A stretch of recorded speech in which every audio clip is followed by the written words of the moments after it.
Welcome to the Chiefs.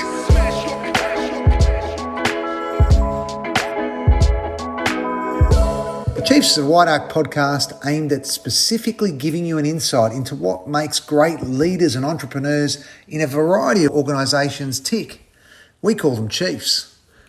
My name is James Ciuffatelli, and together with my White Arc co-chief, Joe Hands, we're going to attempt to take you on a journey and talk to as many chiefs across as many industries as we can to give you an insight into A, what makes them tick, and B, what makes their enterprises thrive, and more importantly, what they've learnt along the way. The Chiefs. Welcome to The Chiefs, a White Arc podcast aimed specifically at giving you an insight into what makes great leaders tick. And today I am so thrilled to be joined by Helen Robinett. Helen helps women elevate their executive presence and reputation to get the board roles they want.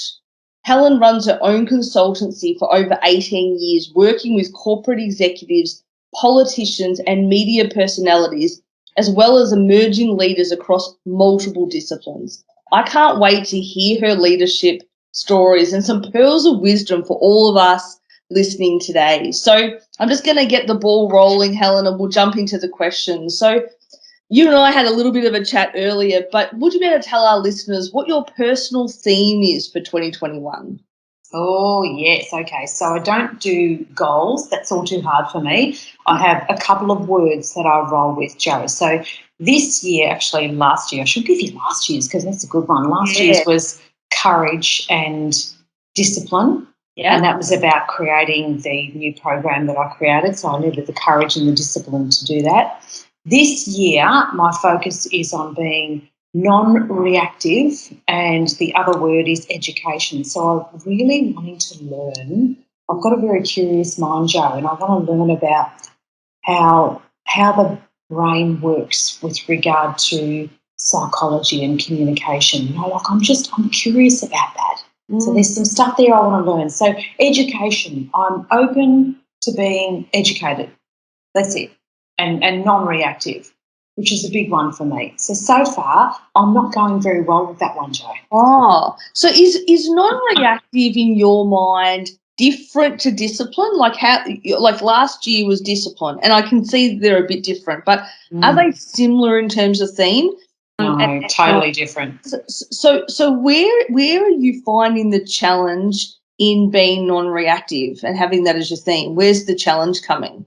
The challenge is in it's within me. That's where the challenge is, and it's like someone says something, and here's where I want to be with that. I want to be yeah, cool.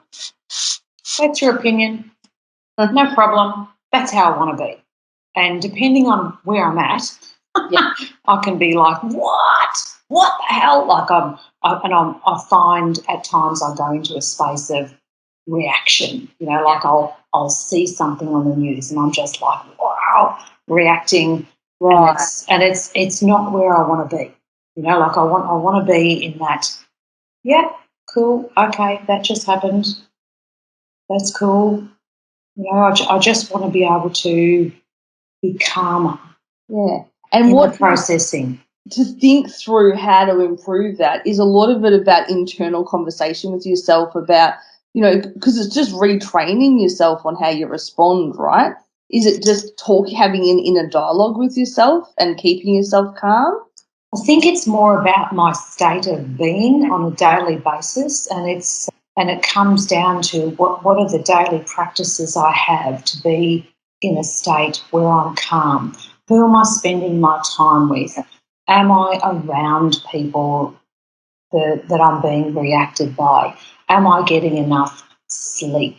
What state am I in? So it comes down to my being. So who's responsible for that, Joe? I just got to look in the mirror and there she is. You know, like that's my responsibility to self-care, be in a space where I'm not going to be reactive, because I know that if I'm tired, I'm in trouble.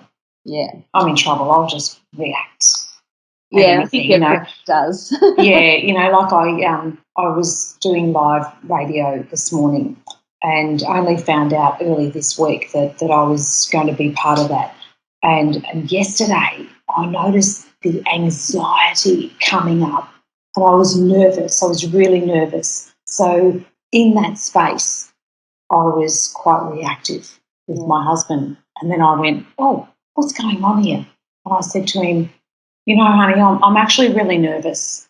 I'm really nervous. I'm anxious about this radio interview tomorrow. I'm nervous about that. What if I stuff it up? What if this? What if that? And I said, and that's why I'm being a rat today. That's why I'm in rat mode. And he just laughed.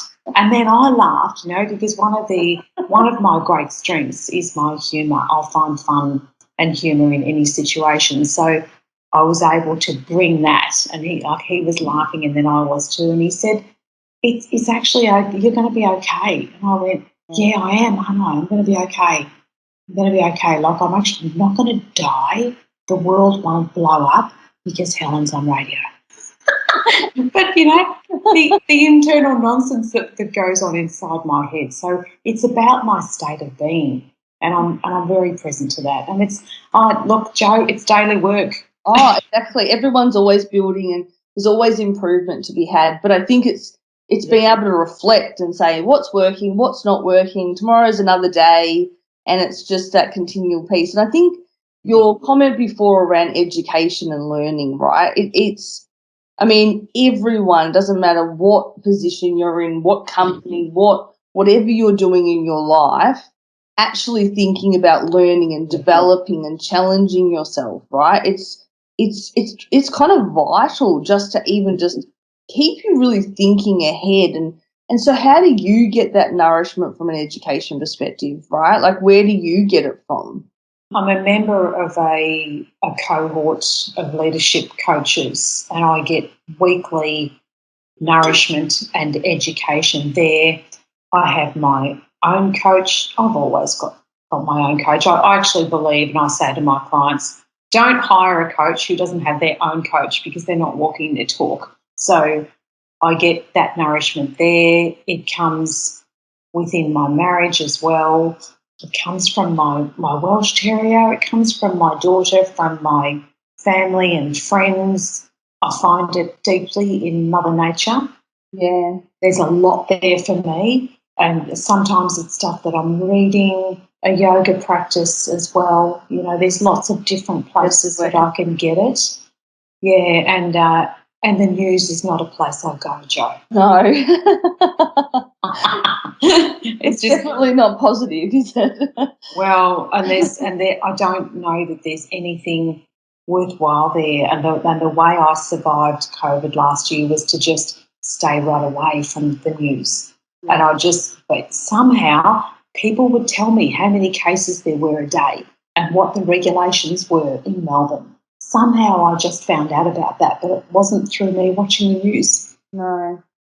You got to, like you said, you've got to have self-care. You've got to take responsibility for what you're putting into your body, what you're seeing, what you're reading, how you're interacting with people. Yeah. I mean, what do they say? Like, the 5 people that you interact with the most have the biggest impact on your life, and really who you're interacting with and how they are impacting you. And some of that's you, and also it's the people that you're interacting with, right? Spot on, Jo. You are so right with that comment. Yeah, it's great. Absolutely. I want to hear a bit about your leadership journey, right? Like, your experience, how have you got to this point, and what are some of the lessons that you've learned along your journey from a leadership perspective? It's a really interesting journey because I don't have tertiary qualifications. So I started life as a secretary. I am a brilliant touch typist, and I can do shorthand. I got that nailed. And so I got into banking and finance. I spent a fair chunk of my career at the ANZ Bank, and I did leadership programs there. They actually invested in my education. Thank you, ANZ. It was wonderful. Yeah. So I had leadership roles there. I was a business development manager, and then I managed a team of business development managers as well. And, one of the greatest lessons I got was from the manager of the retail bank, John Crow. I don't even know if he's still alive, but he said to me one day, because I was trying to be the manager. I was trying to be the leader. I was so young. I was like 25, and I'm going, like, I know how to do these budgets and everything. I was trying to be the manager and look sharp and just be brilliant. And he sat there in his big office and he said to me, you know, Helen, the best thing that you can do for yourself and for this organisation is to be yourself. Don't try to be anybody else, Helen. Be yourself. And I looked at him like he was a moron. I thought, what is he saying? No, I've got to be the manager. I've got to look good. Like, I know everything. I know my stuff. And it was all coming out of my ego. He was so relaxed as he sat there, and somehow it landed.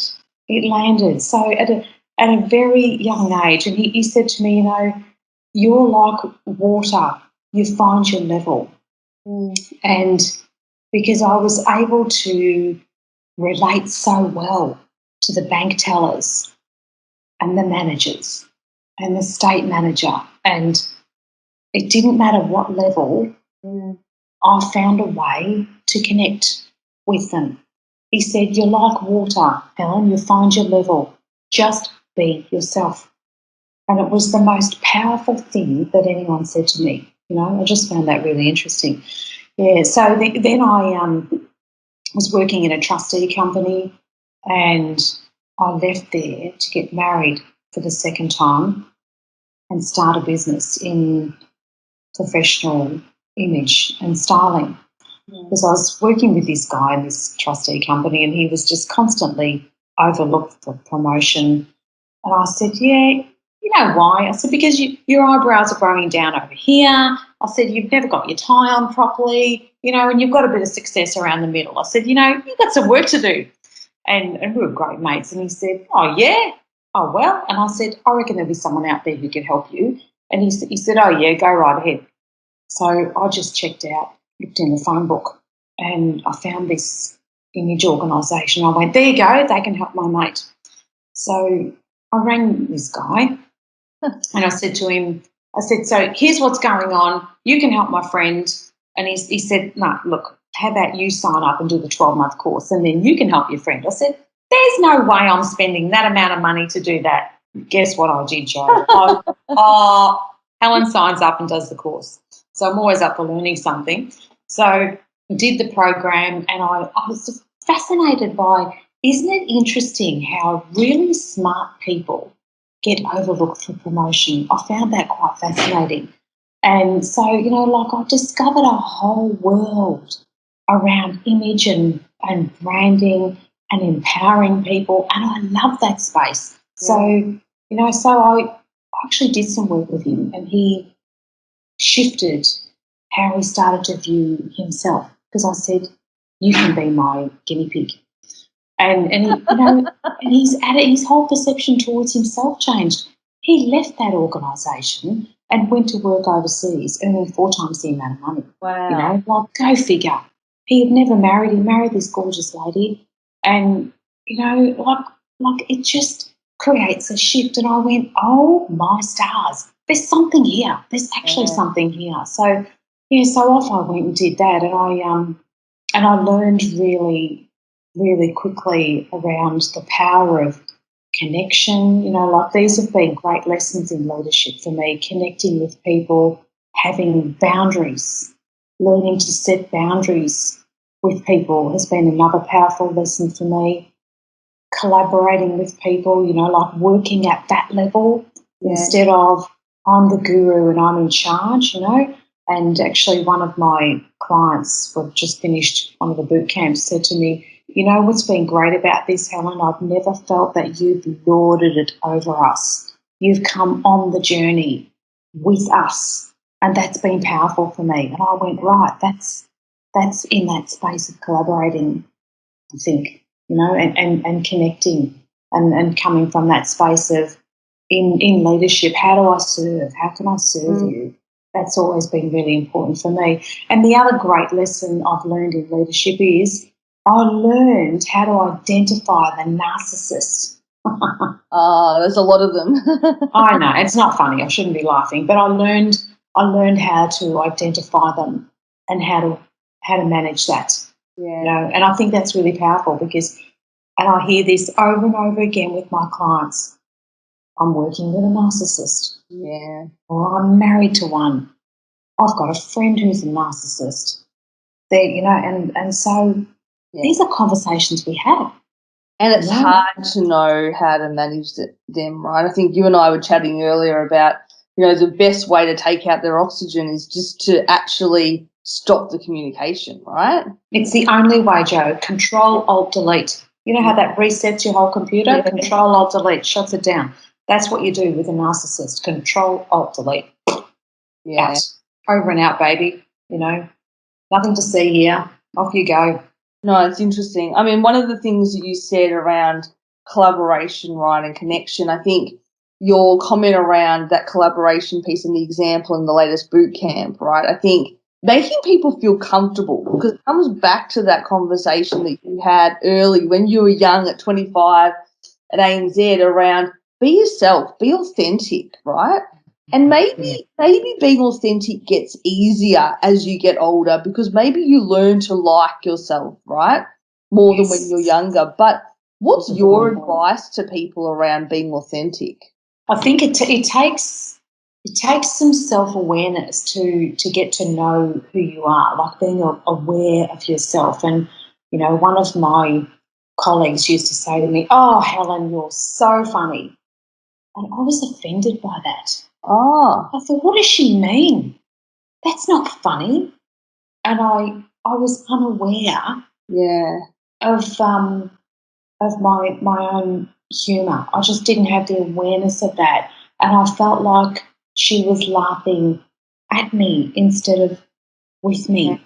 So, and it took me some time to grow into that space around awareness. Oh, yeah, that's me. That's me. Like my husband and I were having this conversation over dinner last night, and I said, oh yes. Well, I made a mistake there. I apologise. It won't happen again. First time I've ever done anything wrong. He nearly spat his red wine out and he went, he said, "Okay, Helen, it's the first time you've ever done anything wrong." I said, "That's right, Dale." I said, "Well, you know the drill." I said, "You're so good at this." And we were just sitting there laughing. It's so funny because it's like I do something wrong every day, Jo. I just do because I'm human. Exactly. I'm human, and I'm going to stuff it up. I'm going to stuff it up, and it's permission to be. It's permission to be. We are not perfect. My program that I've developed is not perfect. It's a work in progress. I'm not perfect. I'm a work in progress as well. My grandmother passed away at 93, and I was we had a great connection, Gran and I. And I said to her, and I was complaining about something, like, doing my pity party, moan, whinge, whinge. And she said, "Oh, well, we're always learning. It's always a learning journey, Helen." She said, "I'm still learning." And I went, What? What? You can't be still learning at your age. Surely you must know it all." She laughed. She's sitting there in her chair and she just laughed and she said, "We're never done, love." No. And I went, I said, "Well, what hope is there for me?" I said, "If you haven't got it all by now." And I realised later how funny that was. Like we're never done, but I think, Jo, we're enough. Exactly. We are enough, and like you said, everything's a journey. Nothing's ever perfect, but it's also being kind of comfortable in the fact that that's just how it is, and we are enough, right? Be yourself, and you are enough. And I think that authenticity creates connection. I think when people aren't authentic, people see through it. They see through the bullshit. They see through the facade, and they don't connect because actually they're put off by people, coming across like they're egotistic or arrogant, because actually everyone's got a journey. Everyone's got something to share. Everyone's got something to learn. And actually it's just finding those connections along the way that kind of take you along your path, right? Become really important. So one of the things on your LinkedIn is that you're a super connector, right? And I'm going to ask you in a minute, what does that mean to you? But what I've seen and witnessed is you do a very good job of authentically engaging with your connections on LinkedIn, right? Now, then in person, obviously the same way, but, you know, by creating a conversation, by looping people in, by making people feel part of the conversation and getting them involved in something that kind of makes sense. What does being a super connector mean to you, and how do you continue to evolve that role? Yeah, great question, Joe. I had no idea what the hell that was until last year. My coach that I worked with to develop this program said to me, "You know what you are, Helen? You are a super connector." I went, "No, I'm not." And she said, "Yes, you are," because we were sitting there in her office before lockdown, and she was saying, "Do you know? You know, we were googling a whole heap of boards," and she goes, "Okay, here, look. Do you know any of these people?" I go, "Oh yeah, I know that one. I know some of those people." She goes, "Oh my God, is there anyone you don't know?" And I said, "Oh well, she used to be in the boardroom club that I ran around my dining table for 10 years, and we don't do that anymore." I said, "But yeah, we're still connected." She goes, "I can't believe you know this woman." And I said, "Yeah." And she goes, "All right, so now, what about this board? Do you know anyone?" I go, "Yeah, I know a couple of people there too." She goes, "Oh my God." She goes, "How do you do that?" And I went, "I don't know, I just do it." She goes, "No, no." And she stopped me, dropped her pen and challenged me. She said, "This is your homework. You go away and you think about what it is that you do that connects you with people, because you seriously know a lot of people." And I went, huh? I still thought she was batshit crazy. And I went home and I started to think about what it is that I do. And I started to think about the advice that John Crow gave me from the ANZ Bank. And, you know, I thought long and hard about that. And I then developed a framework on how to connect. So I've actually got a whole framework, Joe, on a model on how to connect with people, because there's specifically some stuff that I do and who I'm being that creates that. But come back to that self-awareness piece. I was unaware of it.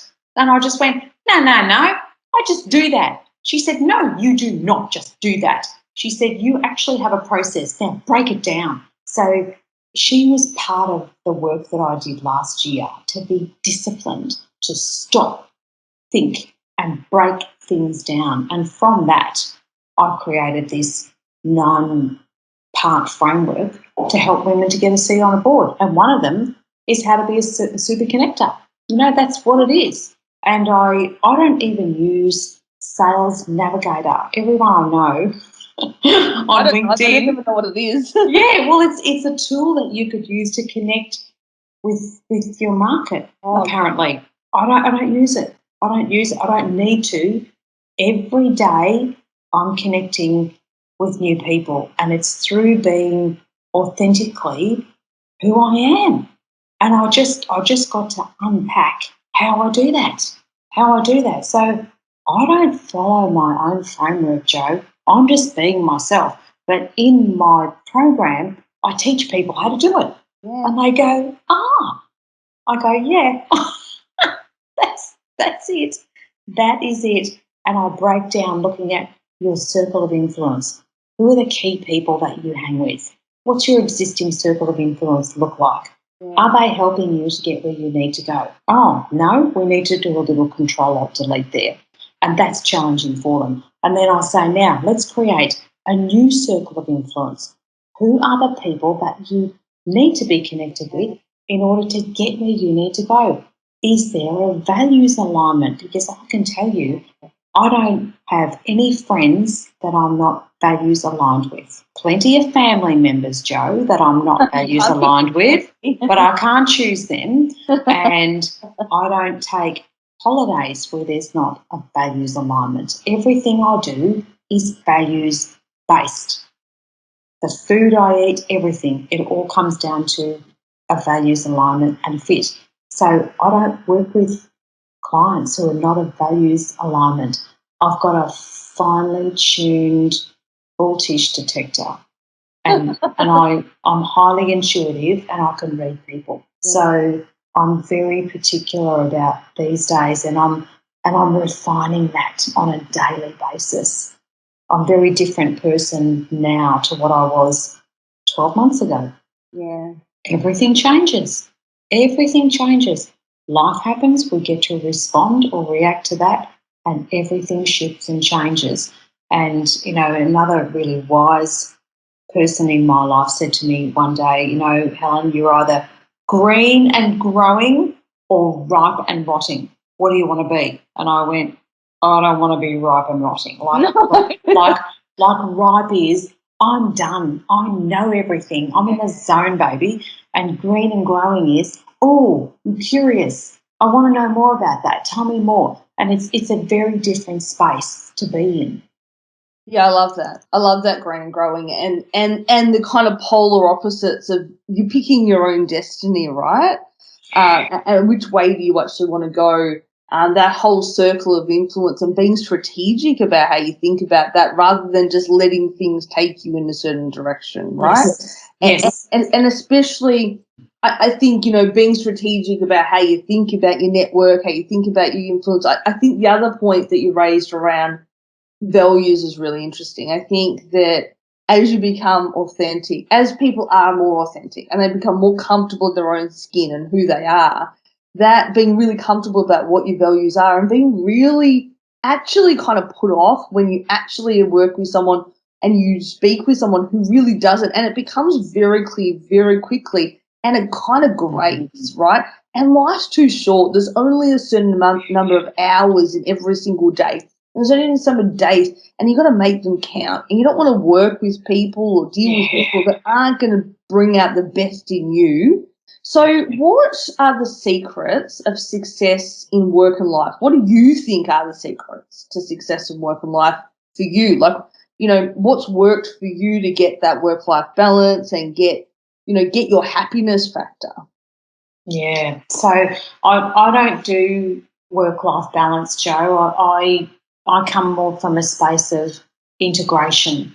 Yep. And I think COVID has given us a gift. I mean, look, I was working from home anyway, so I've got all this new, we're working from home business. I'm going, what the hell? I've been doing that for years anyway. And, you know, like it's been no new thing for me.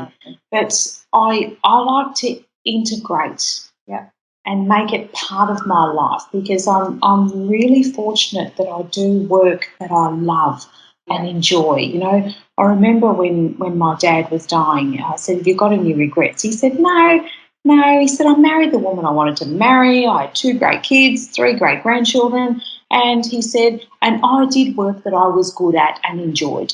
And that's something that's always stayed with me. And I thought, yeah, you know, like I've got experience and qualifications in leadership coaching. I've combined the last 30 years of my life has brought me to where I'm at now, and I'm actually pretty good at it. Yeah. So I integrate that into my life. Now, I'm on holidays right now, Joe. I'm in Noosa, and I'm integrating a little work with a little play. And I can do that. It works for me.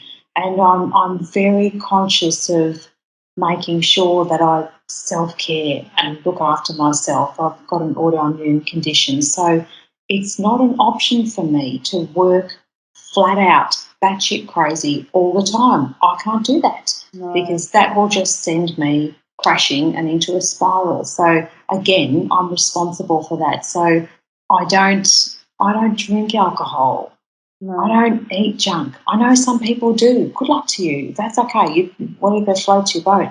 But I need to look after myself, and I choose to do that. So I find joy in other things other than food or alcohol. You know, like I go out for dinner and it's a meal. Yeah. And I don't want to linger over all the other stuff. I'm not interested. Food is just fuel to me. Yeah. These days, and going out for drinks doesn't inspire me. You know, there's nothing in that for me.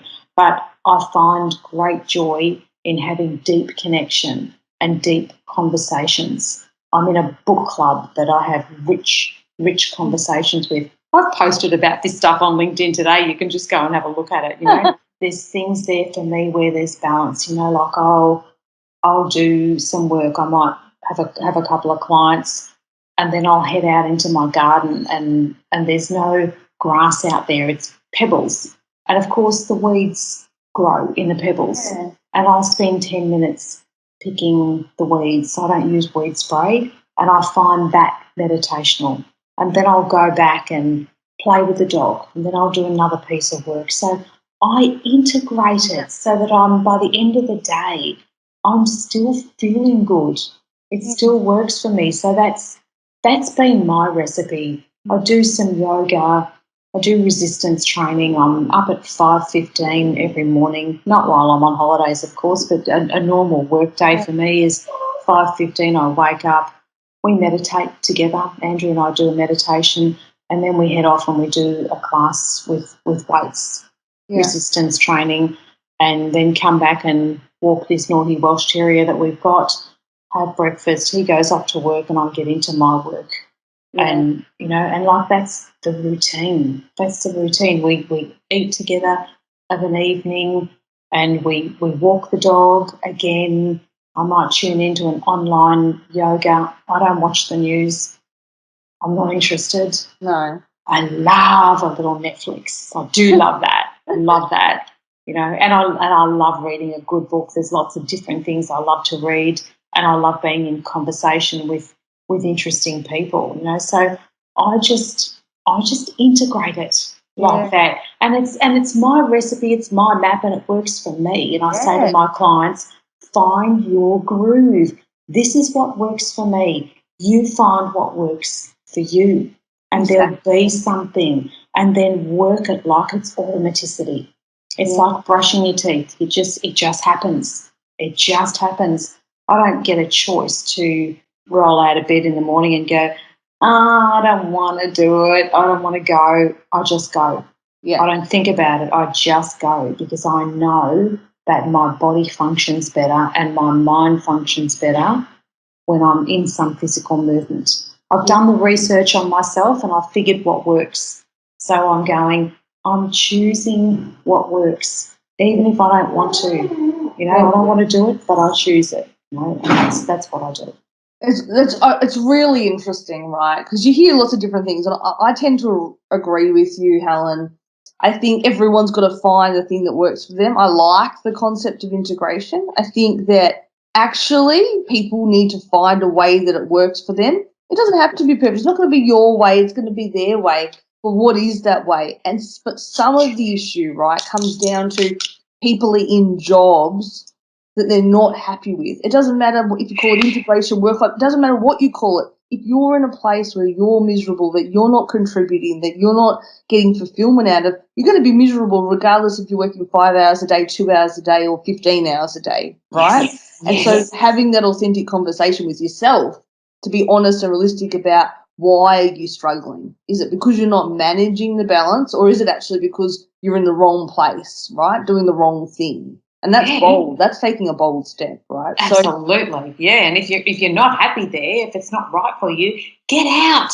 For God's sake, God, get the hell out of there, because life's too short for that to be miserable, It is. Now I'm going to wrap. I can't believe how quickly the time went. This has been absolutely brilliant chatting with you.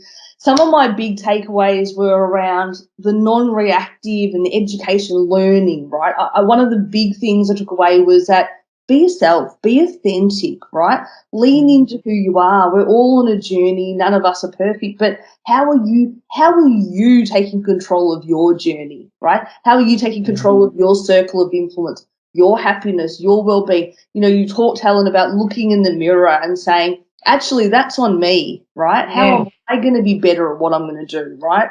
And, I can see and I can feel from our conversation the passion that you've got about what you do and who you work with, and giving people an opportunity to be the best they can be and helping them with the tools to do that, practical tools to helping people get where they need to get to. Because sometimes that's what's missing. There's a lot of fluff, but there's not the practical steps to get there. And that's what your program with the 9 kind of pieces, I'm calling it pieces, but will give you, right? So I've loved the chat today. I'm really looking forward to meeting you in person once the world opens up a little bit more. It's been absolutely enlightening. So thank you so much for your time. Fantastic. Thank you, Jo. Great to be here.